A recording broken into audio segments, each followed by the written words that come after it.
Allez, bonjour à tous, j'espère que vous allez bien. Aujourd'hui, revue de marché, on parlera de BTC qui rebondit un peu. Est-ce que c'est un piège avant une grosse baisse, comme pas mal sont en train de commencer à parler sur les réseaux? On parlera bien sûr d'Ether et on verra 3 altcoins qu'on est demandé d'analyser. J'ai noté CRV, Ondo et ADA. Avant que je commence par le BTC, je vous rappelle pour ceux qui n'ont pas vu la vidéo d'hier, l'offre du moment.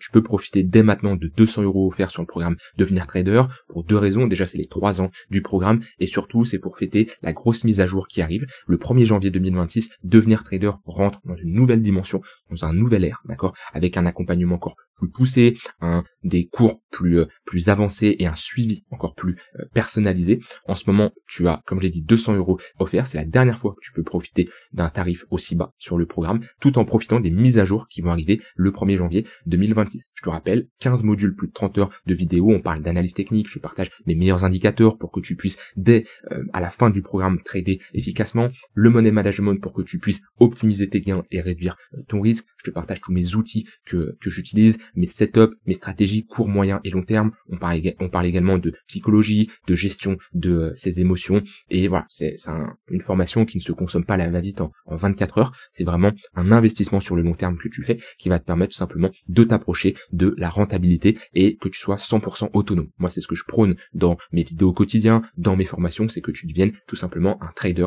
autonome et rentable. Et tu as bien sûr les bonus qui vont vraiment évoluer le 1er janvier 2026. Déjà, tu as les mises à jour gratuites. À chaque fois, je rajoute un cours, quelque chose en rapport avec le programme. Et ben, c'est gratuit, t'as pas un surplus à payer.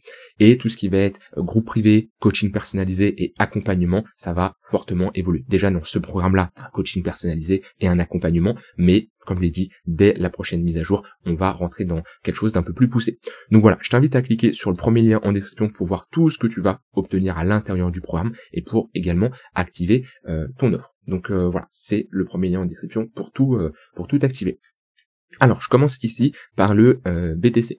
On est en train de rebondir un peu comme ce qu'on a fait ces dernières semaines, j'ai envie de dire. Chaque semaine, on a une semaine qui est plutôt baissière et on reteste des niveaux bas et c'est pendant le week-end qu'on pump et qu'on sauve un peu la clôture. Ça a été le cas sur BTC, c'est également le cas ici sur Ethereum qu'on va voir juste après. Voilà, on sauve à chaque fois les clôtures, on est toujours dans cette phase de latéralisation et je pense qu'un gros mouvement se prépare parce que depuis le bottom de 2023, à chaque fois qu'on a eu des grosses phases de latéralisation, comme on a eu par exemple à ce niveau-là, à chaque fois qu'on a cassé à la hausse ou même à la baisse, on a eu un gros mouvement, on le voit bien. Bon, là encore on a break par le haut, c'était surtout le gros bottom qui a été posé, on a eu une faible impulsion, qui quand même représente à ce niveau-là un plus 25-30%, c'est quand même assez conséquent. Puis là qu'on a break, on s'est envolé, ici pareil avec les ETF, ici avec l'élection de Donald Trump, ça a également bien pump, et même qu'on a cassé par le bas, on a eu quand même un dump assez important. On n'est pas non plus sur un moins 5%, vous voyez, on était cherché du moins 20%.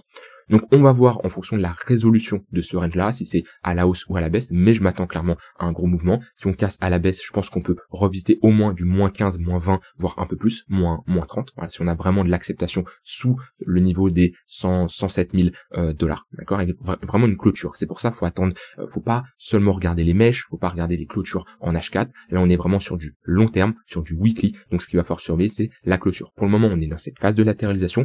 On compresse, on a une compression de la volatilité, on est tout simplement dans une zone de combat entre acheteurs et vendeurs, c'est la résolution qu'il va falloir vraiment regarder. Et si on a une cassure à la hausse, pareil, on peut s'attendre, je pense, à un plus 20, plus 30% au moins, à peu près, ce qui nous emmènerait entre les 150, 170 000 $, c'est pour moi une target réaliste. Maintenant, il y a quand même pas mal de monde qui commence à être pessimiste, c'est vrai, et souvent le marché fait l'inverse de ce que la majorité des gens pensent. Moi, comme je vous l'ai dit hier, je suis dans une phase un peu d'incertitude, donc je préserve surtout mon capital et j'ai une balance cash crypto actuellement de 50-50, voilà, histoire de savoir quoi faire au cas où on casse par le bas ou au cas où on casse par le haut, avoir toujours cette flexibilité de s'adapter et de ne pas être bloqué. Là, si vous êtes dans une phase où vous ne savez pas quoi faire, il y a toujours des choses à faire, hein, parce que beaucoup, et j'en suis sûr, hein, peut-être toi qui t'écoutes dans cette vidéo, tu te sens concerné, beaucoup procrastinent, sont devant une charte en 5-15 minutes comme ça, à chercher des opportunités, à chercher des setups, mais c'est pas comme ça que ça marche le trading. Déjà, si tu cherches comme ça des opportunités à la va-vite sans avoir de vrais setups, tu ne vas pas tenir sur le long terme. Oui, tu peux faire 1, 2, 3 gains, c'est possible, mais sur le long terme, tu vas accumuler les pertes. Je sais, une certitude. Tu dois avoir vraiment une stratégie, d'accord? un setup, quelque chose qui te dit, ok, tu dois rentrer là, tu dois sortir là. Et si t'as pas ça, ok, c'est la première chose que tu dois mettre en place. Là, dès maintenant, sauf si tu commences tout juste le trading, les cryptos, dans ce cas-là, il faut quand même que tu te formes, que tu maîtrises l'analyse technique, que tu maîtrises certaines choses avant de vouloir mettre en place une stratégie. Mais si t'as déjà quelques mois, quelques années d'expérience, t'as toujours pas de stratégie, un setup clair, hein, stratégie / setup, qu'est-ce que j'entends par setup? Ça va être tout simplement un ensemble de règles, d'accord, plusieurs règles que tu t'es fixées, qui lorsque celles-ci sont tous réunies, tous validées, tu rentres en position. Chacun a ses propres règles, mais tu dois savoir clairement, ok, ici, règle 1, c'est ça, règle 2, c'est ça, 3, pas besoin d'en avoir non plus 50, parce qu'au final, tu vas finir par ne jamais rentrer, mais voilà, moi c'est ça que je prône, c'est tout simplement un ensemble de règles que tu as backtesté, avec voilà un ensemble de trades, 50, 100 trades qui te montrent que cette stratégie, ce setup fonctionne. Si c'est pas encore fait, faut se poser les questions. Voilà, faut se poser les questions, ok, t'es quel type de trader, quel type même d'investisseur, on peut faire ça pour l'investissement. Là on parle de trading, t'es quel type de trader? Est-ce que t'as du temps? Est-ce que t'as pas du temps? Si t'as du temps, tu vas peut-être faire de l'intraday. Si t'as pas de temps, tu vas peut-être faire du swing ou du trading long terme. Ensuite, est-ce que tu préfères trader les ranges, les tendances? Tout ça c'est des questions à se poser, et tout ça tu notes. Voilà. Tout ça tu notes, d'accord, tu prends tes notes, et ça va te créer tout simplement ton setup. Voilà, trader que en range par exemple. Trader quand on est sur un support. Voilà, tu vas avoir toutes tes conditions comme ça, jusqu'à avoir la dernière condition qui est la plus précise, c'est celle qui te fait rentrer en position. Par exemple, avoir une structure en W, après ici une divergence haussière sur le MACD, etc., etc. Puis après, tu as tes conditions de TP et de stop loss. Tout ça, tu te le fixes, ok? Ces conditions-là, quand ils sont ancrés, ils ne bougent pas. Si c'est un W que tu as décidé, tu vas pas inverser ça par une autre pattern ou autre. Tout ça, tu le testes sur un grand nombre d'échantillons. Je te recommande en général 50 à 100 trades. Tu tiens un journal de trading avec l'ensemble des trades. Ça va te faire des stats. Et à la fin de ces 100 trades, tu vas pouvoir voir si ton setup marche ou pas. S'il marche, tant mieux, tu continues, ok, tu l'appliques après en réel, en micro-mise, après c'est à toi de voir. S'il ne fonctionne pas, et ben t'essayes de modifier certaines conditions pour qu'il fonctionne. C'est comme ça que ça marche. Et si vous ne passez pas par cette étape-là, croyez pas qu'il y a une stratégie du jour au lendemain comme ça que vous allez trouver sans la tester qui va fonctionner en permanence. Non, au bout d'un moment, faut mettre les mains dans le cambouis, faut arrêter de passer sa vie sur une charte en 5 minutes en se disant bah tiens, je cherche un petit setup, une petite opportunité. Non, vous devez savoir à l'avance le trade qui s'enclenche. Moi, quand je regarde mes écrans tous les jours, je sais à l'avance si je vais avoir un setup qui va pouvoir s'enclencher. Ah, je navigue sur différents templates. Ok, quand je vois que ici, par exemple, pour BTC, on est au milieu de mes extrémités qui m'intéressent pour rentrer en position, par exemple, bah, je sais que je vais pas avoir de trade. Alors, je mets des alertes sur les extrémités, mais j'ai pas besoin de rester bloqué sur cette charte parce que sinon, bah, c'est pas le but. Ok, le but c'est de faire autre chose. Voilà, si j'ai un trade qui s'enclenche, l'enclenchement du trade, ça représente 2%, 3% de tout le taf qui est fait derrière. Acheter, vendre, c'est simple, tout le monde peut le faire, mais comme je dis, c'est 2-3%. Donc ça, c'est quelque chose que vous devez comprendre et appliquer dès maintenant. Pour ceux vraiment qui veulent trader efficacement. Après, ceux qui font de l'investissement long terme, c'est différent. Mais trader sur du court terme va vous apprendre à être beaucoup plus rigoureux, discipliné sur vos investissements long terme. Si je passe un peu plus sur du court terme sur BTC, comme j'ai dit, on a rebondi sur cette zone.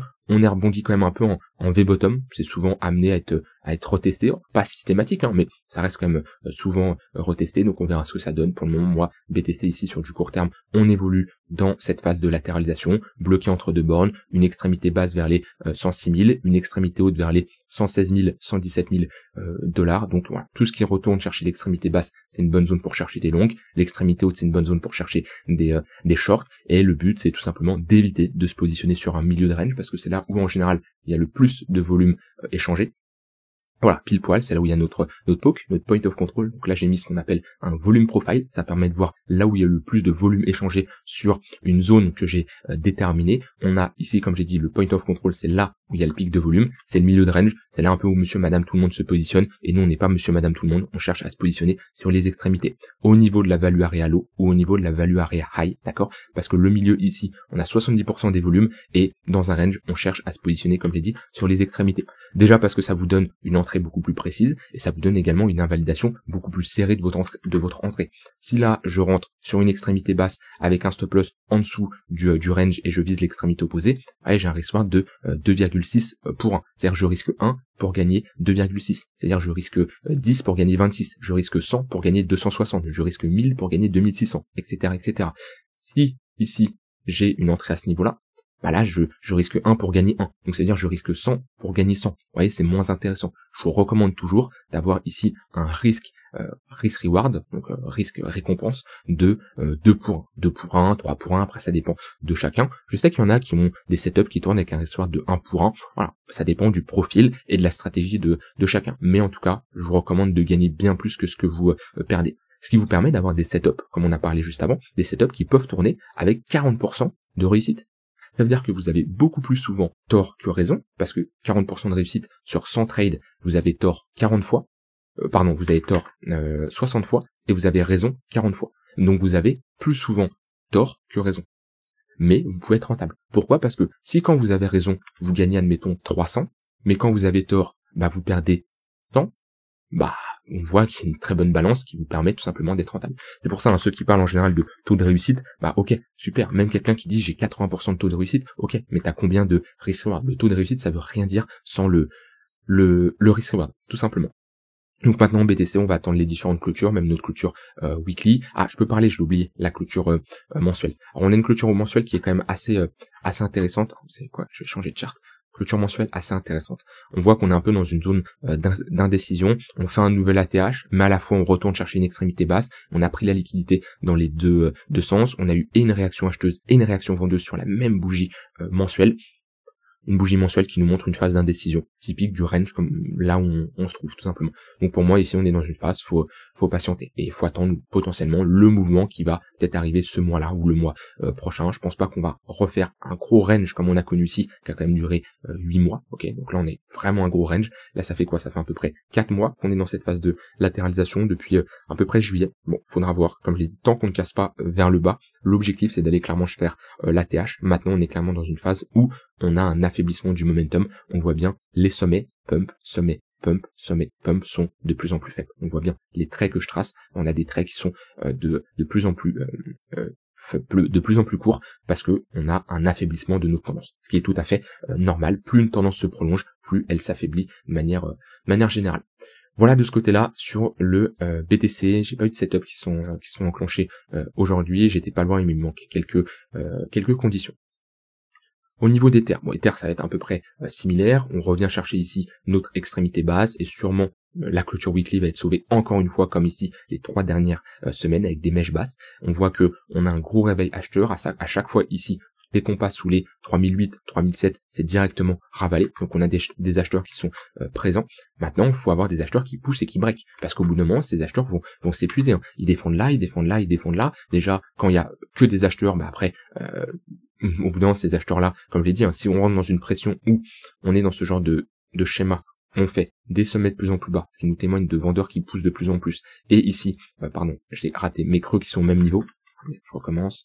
Hop, on tape, très bien, on tape. Vous voyez, ça nous explique quoi? Ça nous explique comme quoi les vendeurs mettent une pression beaucoup plus importante, vu que les sommets sont de plus en plus bas, les acheteurs défendent, mais les acheteurs s'épuisent, parce qu'ils arrivent à repousser moins haut le cours. C'est un peu dans le schéma auquel on se trouve, avec des sommets de plus en plus bas, ok, et des creux au même niveau. Donc là, il y a pas mal d'acheteurs. Tant qu'ils défendent, tant mieux, mais attention, si on commence à break, on peut avoir un potentiel long squeeze, si beaucoup d'acheteurs coupent leur position. Donc on est sur un niveau de support sur Ether, et c'est une bonne zone clairement pour chercher des longues, avec un objectif de retourner chercher 4250 voire 4800, mais une invalidation si on commence à passer sous les 3007. De toute façon, moi je l'ai dit, hein, sous 3007, 3008 en clôture weekly, c'est clairement une clôture bearish et on pourra s'attendre à un retour au niveau des 3000$. Pour le moment, on est dans une phase, comme je l'ai dit, d'indécision. Je vais pas rentrer là sur le long terme parce que j'estime que nous sommes beaucoup trop haut. On est proche de l'ATH. Si j'ignore que c'est Ether, j'ignore que nous sommes en weekly, je trace un range. Où est-ce qu'on se trouve? On se trouve au niveau de l'extrémité haute de notre range. Est-ce que un investisseur professionnel se positionne dans le haut d'un range? Non, il se positionne sur le bas d'un range, comme on l'a fait la dernière fois en avril 2025, parce qu'on était dans une très bonne zone de localisation. Alors je peux mettre un volume profile, je sais pas s'il va être pertinent comme ça sur du long terme. En général, le POC il est quand même assez bas parce qu'il y a pas mal d'accumulation, mais voilà, on est au-dessus de la value area high. Ça ne m'intéresse pas de me positionner. Si on vient chercher les 3000$, bon, déjà on serait sur un milieu de range, c'est pas ce que je préfère en général, mais entre le trading et l'investissement, c'est différent. J'estime que Ether à 3000 ou à 2002, ça redevient intéressant. Je pense pas qu'on reverra un Ether sous la value area low au niveau des $1400. Pour moi, très peu probable, je peux me tromper, mais voilà, ça m'étonnerait. Après, si on doit réagir et retourner chercher l'extrémité basse, comme je dis, ça se traite comme un range. Et c'est pas parce que c'est Ether que Ether on doit absolument long une résistance. Non, c'est pour ça, faut coupler quand même le fonda, l'analyse technique, etc., etc. Oui, Ether a plus de chances de casser ce range par le haut, bien entendu, mais c'est pas pour ça qu'il faut faire n'importe quoi, négliger tout simplement vos entrées, parce que on est sur la deuxième plus grosse crypto, tout simplement. Donc voilà, moi je reste bien sûr prudent pour le moment. Au niveau des altcoins, quelques altcoins qui poussent, ICP qui redevient peut-être une altcoin forte. Là j'ai partagé en privé avec quelqu'un ce genre de trade qui peut tout simplement se prendre. C'est un trade qui peut clairement se prendre. Pourquoi? Parce que quand je dézoome, où est-ce qu'on se situe sur ICP? On est proche d'un creux, on a pris la liquidité, on a fait un all-time low, on est sur le plus bas historique là en clôture depuis 2022, d'accord? On est vraiment sur un niveau extrêmement bas. On est dans une tendance qui est baissière depuis un long moment, mais qui s'affaiblit. Quand je vois le MACD divergence haussière, donc on a clairement des signes d'affaiblissement, et on est clairement sur un niveau où on peut se dire, très bien, je prends un long, avec une invalidation si j'ai une clôture weekly sous le plus bas historique, parce que mon but c'est pas de hold une crypto qui fait ici un plus bas historique et qui potentiellement sort de cette grosse phase de latéralisation par le bas. Donc on est clairement sur un gros niveau de support, et mon but c'est de me positionner si j'ai une réaction acheteuse avec ici une clôture daily, on sait pas où on va être, d'accord, mais qui break les pressions sommet, qui break ici les moyennes mobiles, ok, pas le 4 heures pour le moment, mais au moins les moyennes mobiles court terme, et de revisiter des différentes résistances. On a une entrée qui est intéressante sur un bon niveau de support après une réaction acheteuse, et on a surtout ici une invalidation qui est très professionnelle, très cohérente, qui est au niveau du plus bas, parce qu'on ne veut pas se positionner si on casse ce genre de niveau. C'est comme quelqu'un, je supprime tout, c'est comme quelqu'un qui, dans cette phase-là, se positionne par exemple sur le pullback de ce range-là, ok, son invalidation, elle est ici, voilà. Et si on perd ce niveau-là, ben on veut pas holder une crypto, un altcoin, un actif qui casse un bottom qu'il a posé là, parce qu'on aura de grandes chances d'aller beaucoup plus bas, chose qui a été réalisée. Donc là on est un peu près dans le même scénario. On est dans une bonne zone pour chercher des longues. En weekly, si je voudrais être un peu plus serein, j'attendrai une meilleure configuration graphique, avec une meilleure structure en W, d'accord? Si je rentre ici, c'est quand même assez agressif, mais ça se prend. Et avec une invalidation, je l'ai dit, si on a une clôture weekly en dessous de ce niveau-là. Alors, au niveau des altcoins, vous pouvez demander d'analyser. J'ai CRV. Hop là. CRV, on en est où? CRV, on est toujours dans cette phase de latéralisation. On n'a pas fait grand chose depuis 2022, ok. On a marqué ici un bottom. À l'intérieur de cette phase de latéralisation, on a un pivot qui est très important, c'est celui-là, où on a fait une déviation, accumulation, réintégration. On ne doit pas repasser en dessous de ce niveau-là, sinon on aurait de grandes chances d'aller chercher les lots qu'on a laissés en dessous de cette accumulation. On est dans une bonne zone pour chercher des longues, mais il manque une réaction acheteuse. Et on n'est pas sur la crypto non plus du siècle, parce que faut pas oublier, il faut toujours avoir cette mentalité, moi j'aime bien l'avoir, c'est de me dire, ok, qu'est-ce qu'elle a fait la crypto ces derniers mois, ces dernières années? Elle a rien fait, elle est dans un range. Qu'est-ce qu'ont fait les autres grosses cryptos? Pour les autres grosses cryptos, je pense à BTC, Ether, BNB, Solana, et je pense même à Total 3 par exemple. On peut prendre Total 3, Total 2, qui représente l'ensemble de la capitalisation des altcoins. Total 3 en excluant BTC, Ether. Total 2 en excluant uniquement BTC. Donc ça me permet de me dire, ok, très bien, qu'est-ce qu'a fait la crypto? Je regarde, elle a rien fait. Ok, déjà, est-ce que du coup c'est intéressant de la posséder? Parce que bon, si elle a rien fait, c'est qu'il y a une raison, c'est que la demande elle a pas été assez intéressante, assez présente quoi. On a eu quand même une bonne performance, x5, donc voilà, il y a quand même quelque chose à faire. Mais peut-être pas dans du holding sur holder la crypto sur du 5, 10, 15 ans. Je pense pas holder ce genre de crypto sur du très long terme. Par contre, il peut y avoir des coûts qui peuvent se prendre. Donc déjà, vous voyez, mon approche change. Je vais plutôt être sur une crypto que je vais posséder quelques semaines, quelques mois peut-être, mais que je vais pas garder non plus 2-3 ans comme certaines personnes qui pourraient la garder. Et après, mon but, c'est d'avoir de bonnes entrées. Comme on est là, avec quand même une invalidation, parce que je ne souhaite pas la garder sur du très long terme, donc automatiquement je préfère invalider et rentrer plus tard. Et si dans la zone auquel on se trouve là, j'ai une pattern de retournement, que je break les moyennes mobiles, que j'ai un signal acheteur, eh ben je pourrais me positionner avec comme objectif revenir chercher l'extrémité haute. Après, si je possède déjà ici du CRV, ça dépend toujours de mon entrée. Ok, pour le moment, on n'a pas eu d'invalidation non plus long terme avec la cassure d'un gros niveau. Mais si on perd ici les 20 centimes, ouais, ça serait pas beau pour la suite. Ensuite, j'ai une analyse d'Ondo. Ondo, c'est assez simple. On est ici sur un gros niveau de support. Voilà, on le voit bien, je vais juste supprimer certaines choses, tac. On est sur un gros niveau de support qui est en train d'être retesté, qui a été retesté pas mal de fois. Donc clairement, on est sur un niveau intéressant pour rentrer en position. Maintenant, ça manque de réaction acheteuse. Vous voyez, là, on était revenu, on a eu cette réaction acheteuse avec ce rebond ici, avec ces structures en W break par l'eau. Bah là, pour le moment, là, je vois un break du tunnel 4 heures et on repasse au-dessus du tunnel 1 heure. On voit bien le petit switch. Là, je l'ai pas du tout. Et là, on est sous le 1 heure, sous le 4 heures. Donc oui, on est sur un niveau de support. Par contre, ça manque de réaction acheteuse. Ça manque de peps, ça manque de réaction, tout simplement. Donc, c'est bien d'avoir vos zones. Et beaucoup font cet effort de tracer un niveau, une trendline, un niveau de support. Et après, il faut avoir la confirmation à l'intérieur de ce niveau-là. C'est pas parce que vous tracez un niveau de support que c'est sûr à 100% qu'il va tenir. Il peut tenir, bien sûr, une fois, deux fois, mais il faut regarder, ok, faut pas chercher à anticiper s'il va tenir, faut chercher à réagir à est-ce que vous le voyez qui réagit et qui tient, tout simplement. Là, pour le moment, j'ai aucun signal qui me dit, parmi tous les signaux qui peuvent y avoir, des patterns en W, des épaules tête épaule, quelque chose qui me montre que, comme quoi les acheteurs sont là. Là, je l'ai absolument pas. Si on commence à passer au-dessus des 80 centimes, ouais, ça pourrait devenir intéressant. Pourquoi pas prendre un long? Si on a quelque chose comme ça, pourquoi pas prendre un long ici avec une invalidation plus bas pour aller chercher l'extrémité haute. Ça, c'est possible. Mais pour le moment, je l'ai pas du tout. Donc voilà, faut patienter. Il y a des altcoins qui sont plus intéressantes avec des réactions acheteuses. Pour le moment, Ondo n'en fait pas partie. Et dernière crypto, ADA.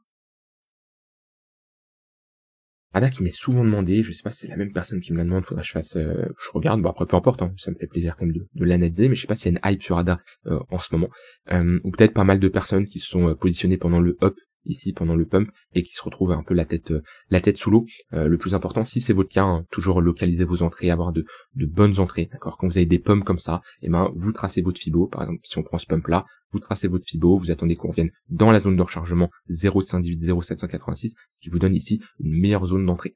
Prenez votre Fibo, pareil, point le plus bas, point le plus haut, voilà, là on revient chercher notre zone, bah là on est actuellement dans une bonne zone pour chercher des longues. Pareil que Ondo, par contre, ce qui nous manque c'est la réaction acheteuse. Pour le moment elle n'y est pas. Vous voyez là sur ADA, pattern en W, on le voit bien ici, c'est plutôt clean. On passe au-dessus des moyennes mobiles, au-dessus du 4 heures, 1 heure, ça part. Ici, c'est pareil, structure en W, il y a ici de quoi faire un peu de perf.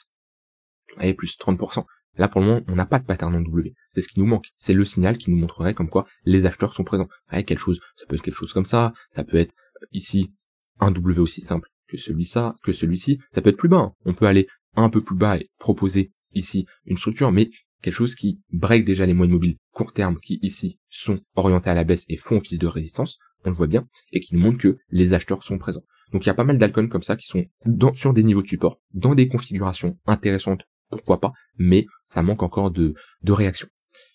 Voilà, je vous laisse avec ça, j'ai fait tout le tour, n'hésitez pas pour ceux qui veulent rejoindre le programme et profiter de l'offre en cours, je vous invite à cliquer sur le premier lien en description, et je vous dis bonne soirée, à demain pour une prochaine vidéo, bye bye.